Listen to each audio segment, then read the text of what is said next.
আসসালামু আলাইকুম। সংবাদে আপনাদের সবাইকে স্বাগত জানাচ্ছি। আমি ফিরোজ তোহা। শুরুতেই আরবে কেবলস সংবাদ শিরোনাম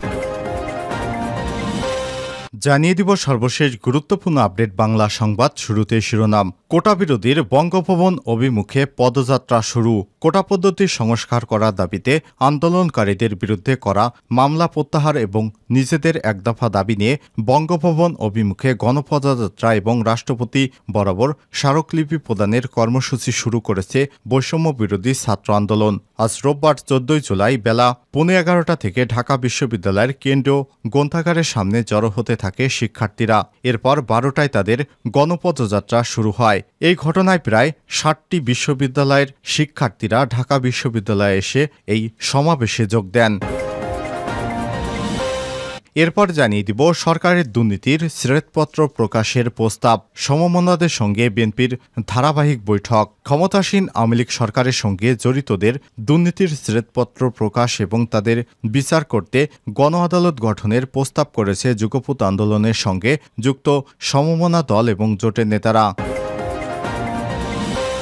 এদিকে যুবলীগ নেতা অফিস না করেও 9 বছর ধরে বেতন নিচ্ছেন। জানিয়ে দিব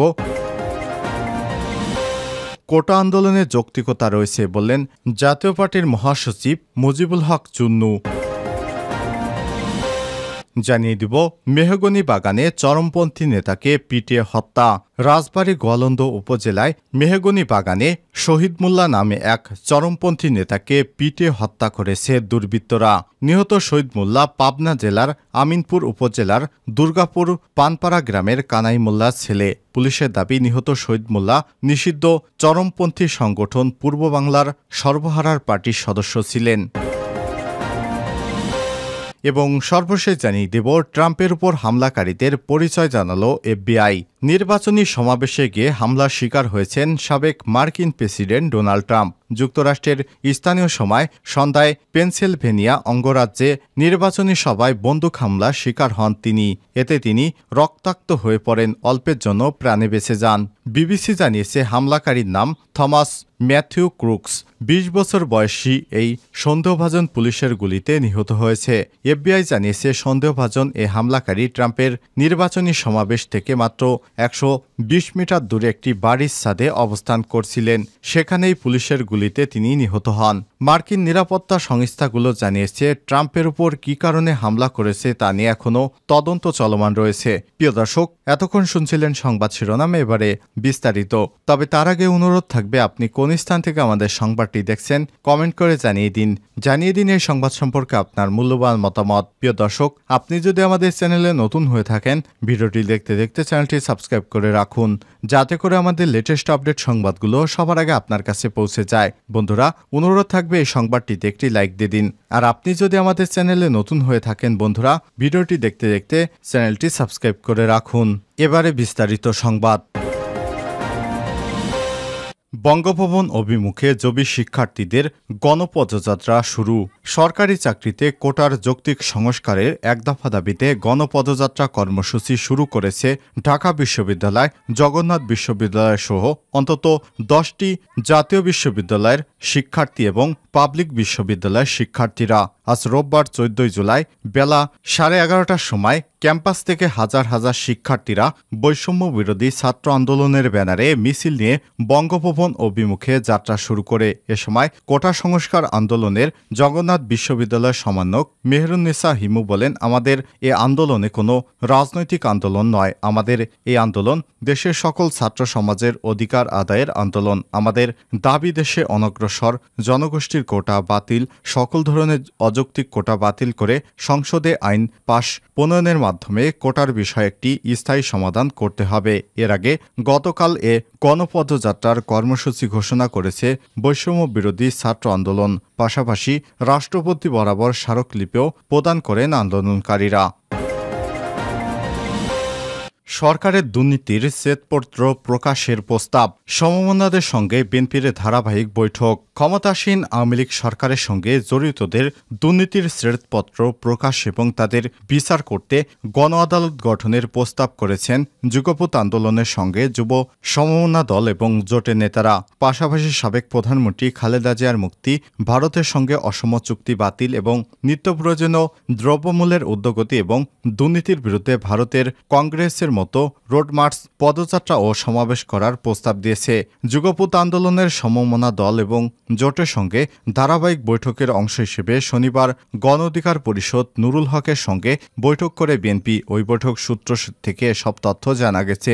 বৈঠকে বিএনপির পক্ষে ছিলেন স্থায়ী কমিটির সদস্য আমির খসরু মাহমুদ চৌধুরী, ভাইস চেয়ারম্যান বরকতুল্লাহ বুলু, গণ অধিকার পরিষদের মধ্য ছিলেন সভাপতি নুরুল হক নূর, সাধারণ সম্পাদক রাশেদ খান, উচ্চতর পরিষদের সদস্য আরিফুল ইসলাম, শহীদুল ইসলাম ফাহিম, আফজর জাহের, যুগ্ম সাধারণ সম্পাদক হাসান আল মামুন, কেন্দ্রীয় নেতা শহীদুল ইসলাম, অ্যাডভোকেট শেখ শওকত হোসেন, অ্যাডভোকেট হাবিবুর রহমান এবং ইলিয়াস মিয়া। বৈঠক শেষে বিএনপির জাতীয় স্থায়ী কমিটির সদস্য আমির খসরু মাহমুদ চৌধুরী বলেন, আগামী দিনের কর্মসূচি নিয়ে আমরা আলোচনা করেছি।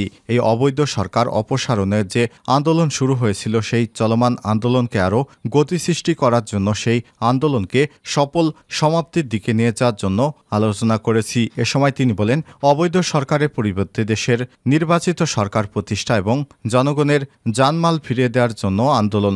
দ্রব্যমূল্যের ঊর্ধ্বগতি, বিএনপির চেয়ারপারসন বেগম খালেদা জিয়ার মুক্তি এবং ভারতের সঙ্গে সরকার যে চুক্তি করেছে এর মাধ্যমে আমাদের স্বাধীনতা এবং সার্বভৌমত্বের উপর যে আঘাত আনা হচ্ছে সেগুলো আমাদের আন্দোলন সংগ্রামের মাধ্যমে প্রতিফলিত হবে। কোটা সংস্কার আন্দোলনকারীদের বিরুদ্ধে শাহবাগ থানায় পুলিশের করা মামলা প্রসঙ্গে আমির খসরু মাহমুদ চৌধুরী বলেন, একটি ন্যায্য এবং শান্তিপূর্ণ আন্দোলন, এটা গণতান্ত্রিক অধিকার। তারা যে প্রতিবাদ করেছিল তার উপর আক্রমণ করা হয়েছে এবং মিথ্যা মামলা দেওয়া হয়েছে। এর প্রতিবাদে আমরা আমাদের নেতাকর্মীদের পক্ষ থেকে প্রতিবাদ জানাচ্ছি। গণ অধিকার পরিষদের এক অংশের সভাপতি নুরুল হক নূর বলেন, বৈঠকে সরকারের কর্মকর্তাদের দুর্নীতি, ভারতের সঙ্গে চুক্তি, দেশের অর্থনৈতিক দুরবস্থার বিষয়গুলো নিয়ে আলোচনা হয়েছে।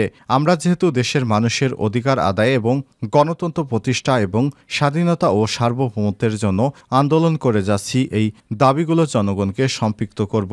সে লক্ষ্যে আন্দোলনকে চালিয়ে যাওয়ার জন্য কর্মকৌশল নিয়ে আলোচনা হয়েছে।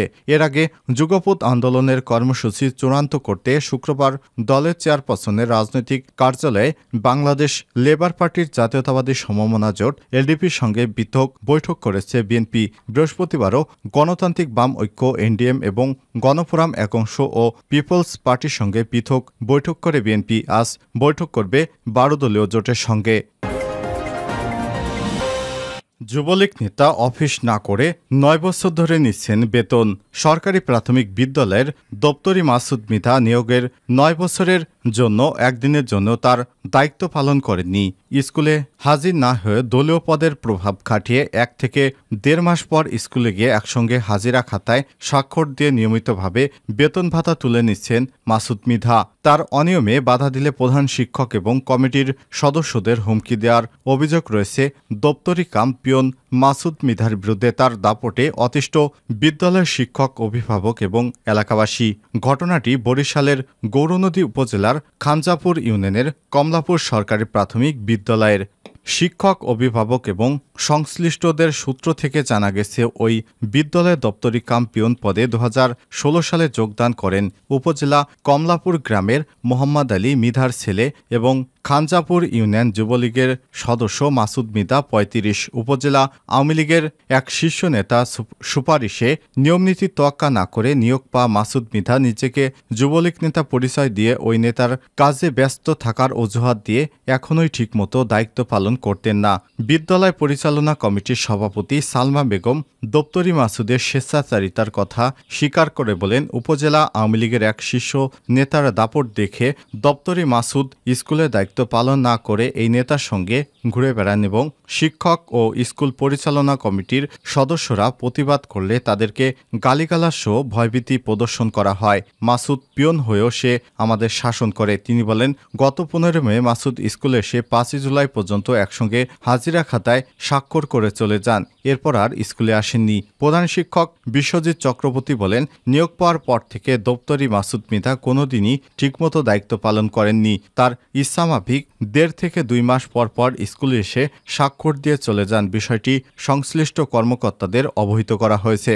অভিযোগ অস্বীকার করে অভিযুক্ত মাসুদ বলেন, বিদ্যালয়ে সঠিকভাবে দায়িত্ব পালন করে আসলেও স্থানীয় একটি মহল আমার বিরুদ্ধে ষড়যন্ত্র শুরু করেছে।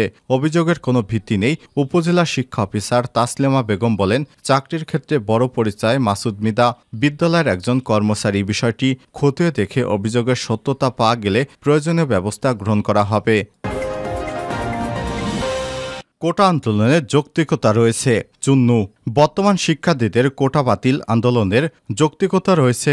কোটা যেভাবে আছে তা চলতে পারে না। সংসদে এই বিষয়ে বিল আনা হলে জাতীয় পার্টির গুরুত্বপূর্ণ ভূমিকা রাখবে। রোববার 14 জুলাই রাজধানীতে এক অনুষ্ঠানে জাতীয় পার্টির মহাসচিব মুজিবুল হক চুন্নু কোটা বিরোধী আন্দোলন নিয়ে এসব কথা বলেন। এ সময় আওয়ামী লীগ সরকারের সমালোচনা করে তিনি বলেন, বর্তমান সরকারের ব্যর্থতায় দুর্নীতির বিস্তার রয়েছে দেশে।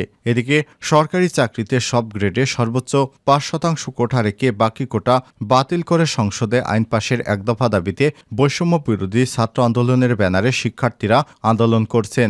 এখানে উল্লেখ্য যে গত 1 জুলাই থেকে কোটা সংস্কারের দাবিতে বৈষম্য বিরোধী ছাত্র আন্দোলনের ব্যানারে আন্দোলন করছেন শিক্ষার্থীরা। গত 5 জুন সরকারি চাকরিতে প্রথম ও দ্বিতীয় শ্রেণীর মুক্তিযোদ্ধা কোটা পদ্ধতি বাতিলের সিদ্ধান্ত অবৈধ ঘোষণা করে হাইকোর্ট। এরপর 9 জুন হাইকোর্টের রায় স্থগিত চেয়ে আবেদন করে রাষ্ট্রপক্ষ। ওই দিন এই আবেদনের শুনানির জন্য আপিল বিভাগে পাঠিয়ে দেয় চেম্বার আদালত। এদিকে গত 4 জুলাই প্রধান বিচারপতি ওবায়দুল হাসানের নেতৃত্বে 6 বিচারপতির আপিল বেঞ্চ সরকারি চাকরির প্রথম ও দ্বিতীয় শ্রেণীতে মুক্তিযোদ্ধা কোটা পদ্ধতি বাতিলের সিদ্ধান্ত অবৈধ ঘোষণা করে হাইকোর্টের দেয়া রায় আপাতত বহাল রাখার নির্দেশনা দেয়। পরে 10 জুলাই হাইকোর্টের দেয়া রায়ে 4 সপ্তাহের জন্য স্থির অবস্থা দেয় আপিল বিভাগ। এর আগে 2018 সালে 4 অক্টোবর সরকারি চাকরিতে প্রথম ও দ্বিতীয় শ্রেণীর পদে সরকারি নিয়োগে বিদ্যমান কোটা পদ্ধতি তুলে দিয়ে পরিপত্র জারি করে জনপ্রশাসন মন্ত্রণালয়।